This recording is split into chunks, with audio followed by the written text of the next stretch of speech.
Oke, assalamualaikum warahmatullahi wabarakatuh.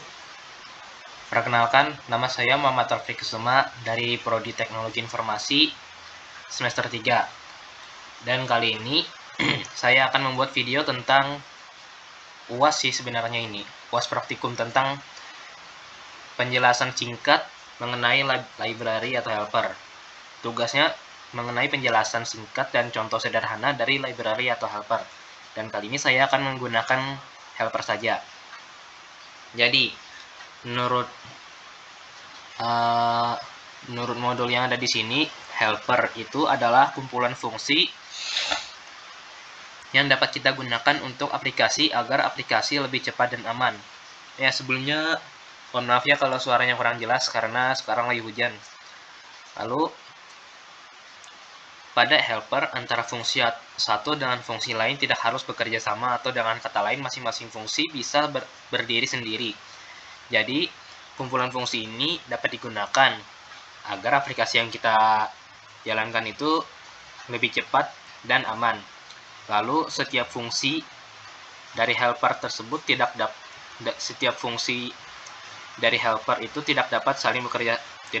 harus saling bekerja sama, karena setiap fungsi bisa berdiri sendiri. Lalu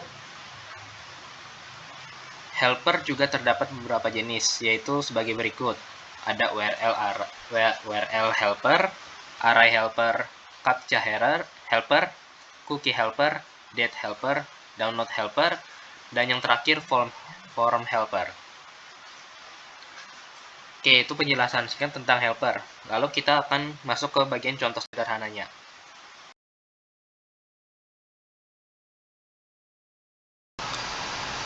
Oke, jadi di dalam codingan ini saya akan menunjukkan tentang yang dimana-mana saja helper itu. Dan like. Dan karena saya bingung mencarinya kayak gimana, jadi saya menggunakan search ini untuk menemukan helper. Nah, jadi saya menemukan beberapa helper di sini, yaitu ada protected helpers, lalu helper kind, kurang tahu seperti apa maksudnya, lalu ini koordinator. Bukan. Ada helper di sini, autoload. Ada di autoload public helper, berarti dapat diakses dari segalanya. Diakses dari mana saja, yaitu ini.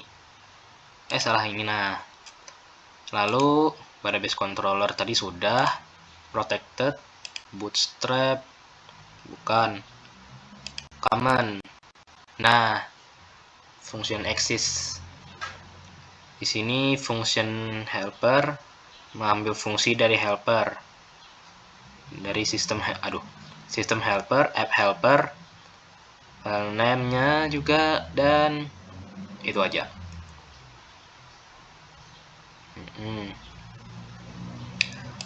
Lalu ada juga di sini common, di sini protected juga, dan seterusnya. Karena terlalu banyak di sini dan tugasnya hanya untuk hanya contoh sederhananya saja, maka cukup saya akhiri saja dengan protected helper ini saja, yaitu protected ini hanya bisa diakses dari turunannya saja, hitungannya. Oke, mungkin cukup sekian penjelasan singkat tentang helper dan contoh sederhananya. Kalau ada salah kata mohon dimaafkan. Kalau ada yang beberapa hal yang ternyata salah yang saya ucapkan ini, saya juga mohon maaf. Saya Muhammad Taufik Kusuma, terima kasih telah menonton video ini, dan akhir kata wassalamualaikum warahmatullahi wabarakatuh.